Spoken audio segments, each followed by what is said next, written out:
I overheard my mom tell my aunt, having him was the biggest mistake of my life. He ruined everything. I was 16. I didn't say anything, just quietly applied to colleges 3,000 miles away. When I left and never came back, she called crying. I, 24 male, have been debating whether to share this for years, but after the latest round of family drama, I figured why not? Maybe it'll help someone else who's questioning whether they're the crazy one. Let me take you back to when I was 16. Honors student, varsity track, part-time job at a grocery store. I wasn't a problem child. Didn't drink, didn't party, kept my room clean, did my own laundry since I was 12. Not because anyone taught me, but because I figured out pretty early that my existence was inconvenient. My mom had me young. Really young. 18. My dad bounced before I was born, so it was just her and me. Then she met my stepdad when I was 4, and they got married when I was 6. My half-sister came along when I was 7, and my half-brother when I was 9. Here's the thing about being the before kid in a new family situation. You learn to read rooms real fast. I noticed how family photos slowly started featuring me less.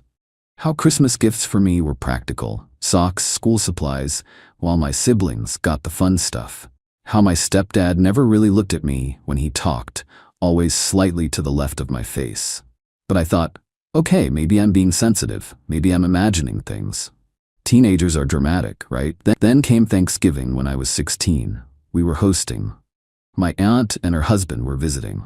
I'd been helping all day, setting the table, peeling potatoes, keeping my younger siblings entertained so the adults could cook. Around 7 p.m., I went to grab more napkins from the basement storage. The basement stairs are right next to the kitchen, and sound carries. I heard my aunt say something like, "You've really built a beautiful life here." And my mom laughed. This bitter, exhausted laugh I'd never heard before. Then she said, "Honestly, having him was the biggest mistake of my life. He ruined everything. I could have finished college, could have traveled, could have met someone without all that baggage. Every time I look at him, I just see everything I gave up." My aunt made some sympathetic noise. My mom kept going, "And now I'm stuck. I can't just kick him out. People would talk. 2 more years and he's legally an adult. Then I'm finally free." I stood there on those basement stairs, napkins in hand, and felt something inside me just go quiet. Not sad quiet, not angry quiet, just done. I walked back up, handed out the napkins, smiled at Thanksgiving dinner, ate my turkey. Nobody knew anything was different, but everything was different. That night I made a plan. Not a dramatic revenge plan, just a plan to leave and never come back. I had 2 years. I was going to use them. The plan: first, I needed money. My part-time job wasn't going to cut it. I picked up extra shifts, started tutoring younger kids for cash, mowed lawns in summer, shoveled driveways in winter. Every dollar that didn't go to absolute necessities went into a savings account I opened at a different bank than my mom used. Second, I needed a way out. College was the obvious answer, but not just any college. I researched schools as far away as possible that had good financial aid for students from lower-income backgrounds. I found 3 on the opposite coast that looked promising. Third, I needed documents. This was tricky. I knew my mom kept my birth certificate and social security card in her filing cabinet. Over the course of about 6 months, I slowly gathered what I needed. Took photos of everything first, then eventually palmed the originals during a cleaning session where I reorganized the cabinet for her. She never noticed. Fourth, I played the long game. I was pleasant, helpful, invisible in the way she wanted me to be. I stopped asking for things. Stopped expecting anything. When she forgot my 17th birthday, they went to my sister's dance recital instead, said we'd celebrate later, never did. I just nodded and said it was fine. My grades went up because studying was an escape. My college applications were stellar because I had nothing else to pour myself into. I wrote my personal essay about overcoming adversity without a father figure. Didn't mention my mother once. I got accepted to 3 schools. Full ride to one of them. When the acceptance email came, I was in the library during lunch. I cried in a bathroom stall for 10 minutes. First time I'd cried since Thanksgiving. I told my mom I got into a small school, far away with good financial aid. She barely looked up from her phone. "That's nice. Make sure you fill out whatever paperwork." My stepdad grunted something about it being expensive to fly back for holidays. I probably won't come back much, I said. Don't want to be a burden. My mom actually smiled. That's very mature of you. Yeah, mature. August, 2 years after Thanksgiving. I had one suitcase, one backpack, and a bus ticket. I'd arranged everything myself. Found a summer job near campus, secured early housing, the whole thing. My mom was supposed to drive me to the bus station. Morning of, she came downstairs looking annoyed. Your sister has a dentist appointment I forgot about. Can you just get an Uber or something? I'd already arranged a ride with a friend from school. Told her sure, no problem. She didn't hug me. Didn't even walk me to the door. Just waved vaguely from the kitchen while making my half-sister's breakfast. Text me when you get there, I guess. I walked out that door knowing I was never coming back. Not for Thanksgiving. Not for Christmas. Not for anything. The bus ride was 12 hours. I spent most of it staring out the window, feeling lighter with every mile. Update 1. 3 months later. So I've been at college for about 3 months now. It's been, honestly, kind of amazing. I have a roommate who's actually cool. I have a job at the campus coffee shop. I'm making friends, real friends who don't know anything about my family situation. I've been low contact with my mom since I left. She texted me exactly 4 times in 3 months. 1, did you get there safe? I replied yes. 2, your sister says hi. I replied hi back. 3, Thanksgiving is Nov 23rd this year. I replied, can't make it, work schedule. 4, what do you mean you can't make it? That last one started a whole thing. I explained calmly that I picked up extra shifts, flights were expensive, and I'd already committed to covering for coworkers who were traveling. All true, by the way. I wasn't about to spend money I'd saved for emergencies on a plane ticket to sit at a table where I wasn't wanted. Her response, this is really selfish. Family is supposed to be together for holidays. I didn't reply. She called. I let it go to voicemail. The voicemail was 15 minutes of her explaining how disappointed she was, how my siblings were asking about me, doubt, and how I was punishing everyone for nothing. I texted back, I'm not punishing anyone. I just have responsibilities here now. Sorry you're disappointed. Then things got interesting. My aunt, the same aunt from Thanksgiving, started texting me. Apparently my mom had called her crying about how I'd abandoned the family and wouldn't even come home for holidays. My aunt's first text, your mom is really hurting. She doesn't understand why you're being so distant. Maybe you should call her? I thought about it for exactly 5 seconds. Then I typed, did she tell you what she said about me at Thanksgiving 2 years ago? No response for 3 days. Then, what do you mean? I didn't elaborate, just said, ask her. Radio silence after that. The best part? My Thanksgiving was actually great. My roommate's family lived a couple hours away and invited me. Normal dinner, normal conversation. His mom asked about my major and actually listened to the answer. His dad made terrible jokes and everyone groaned but laughed. It was weird being somewhere I was actually wanted. Update 2. 8 months later, summer before sophomore year. Okay, so things escalated. Buckle up. I stayed on campus for winter break. Worked, saved money, enjoyed the quiet. My mom sent a Christmas card with a check for $50. I deposited the check and didn't send anything back. Petty, maybe? But I figured if my existence was such a burden, she probably didn't want anything from me cluttering up her house. Then came spring break. I had zero plans to go home, but my mom apparently had other ideas. She called. I actually answered this time because I was half asleep and didn't check the screen. You're coming home for spring break. Not a question. A statement. No, I'm not. I have work. You've been gone almost a year. This is ridiculous. Your siblings barely remember what you look like. That one actually stung a little. Not because of her, but my siblings were just kids. They didn't choose any of this. I can video call them if they want. That's not the same and you know it. What is going on with you? Did something happen? I almost laughed. Did something happen? Yeah, something happened. I found out my own mother considered me a mistake that ruined her life. Small thing, really. Nothing happened. I'm just busy. Your aunt said you mentioned something about Thanksgiving from years ago. What were you talking about? Ah, so she did ask. I don't really want to get into it. Get into what? You're being so dramatic. If you're upset about something, just tell me so we can move past it. And here's where I made a decision. I could stay quiet forever, just fade away and let her construct whatever narrative she wanted. Or I could tell her the truth and let the chips fall. I was tired of her version of events, so I told her. I was on the basement stairs, Thanksgiving 2 years ago. You told Aunt that having me was the biggest mistake of your life, that I ruined everything, that you were counting down until I was 18 so you'd be free. Dead silence. That's not, you misheard. I didn't mishear anything.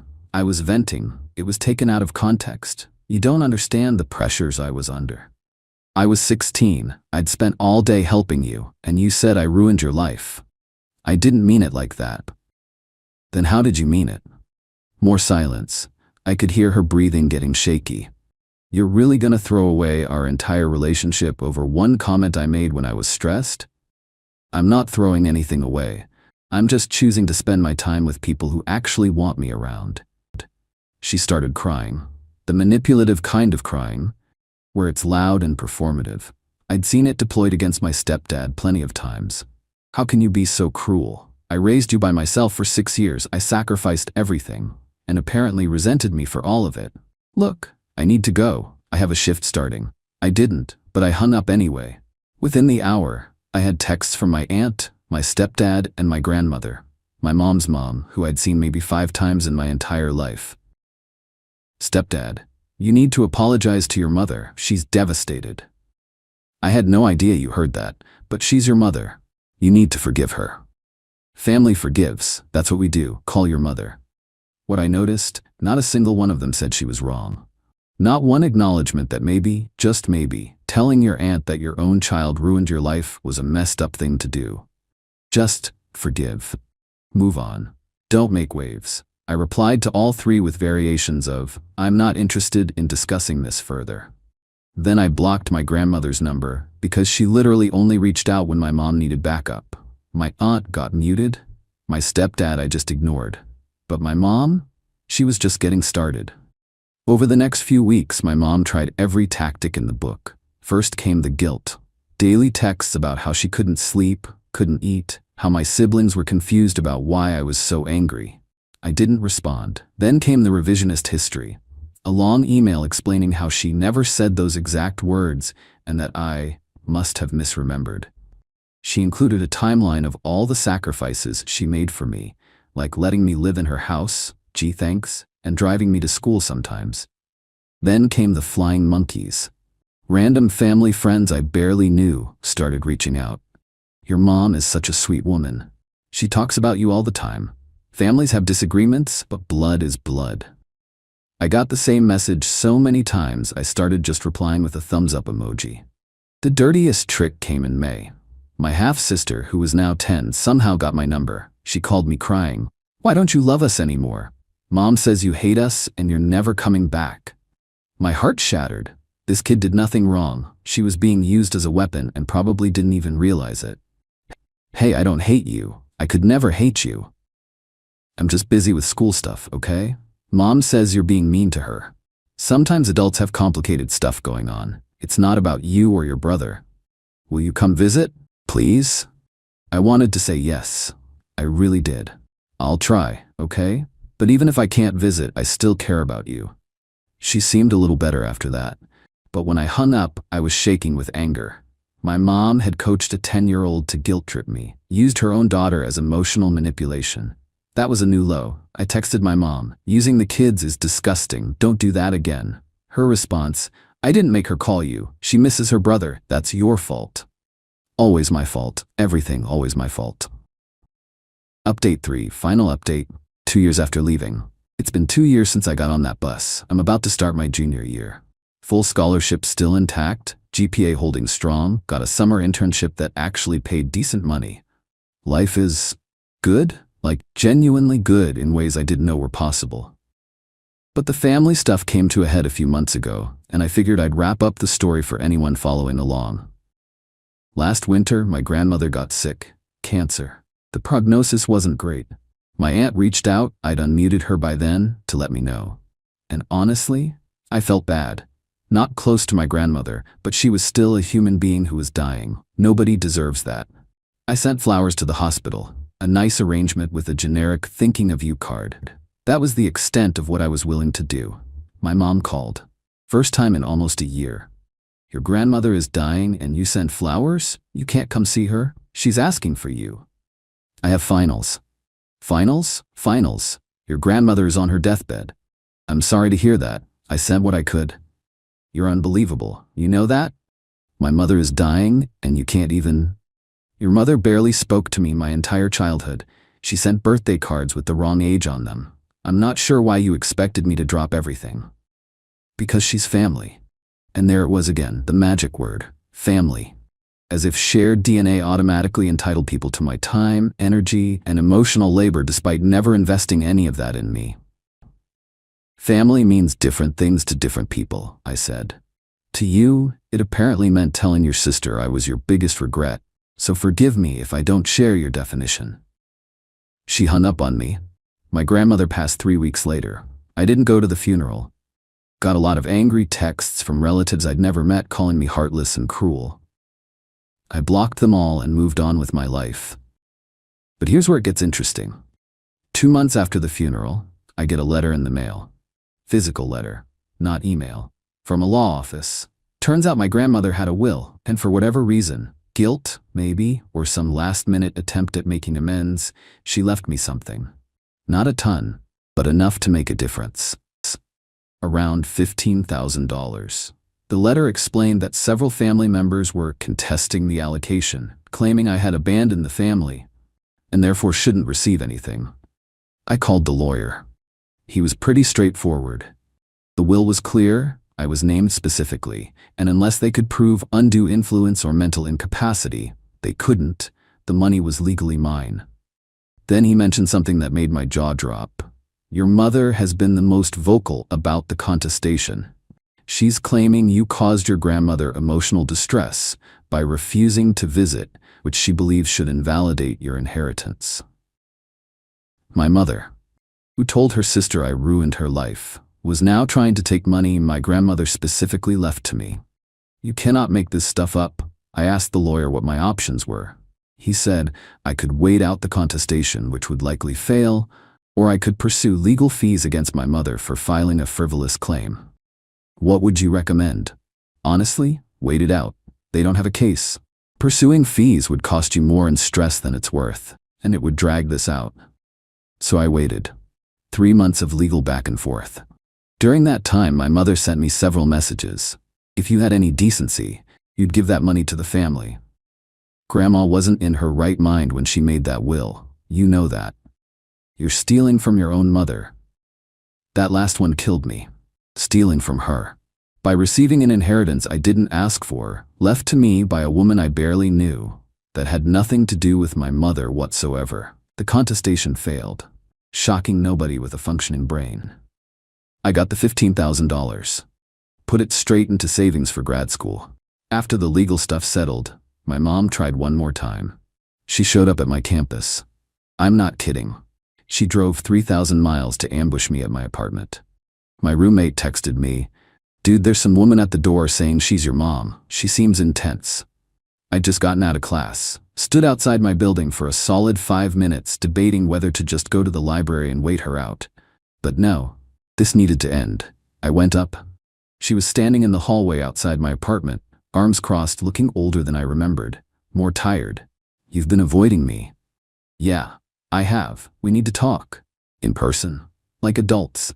"Fine, talk. Can we go inside?"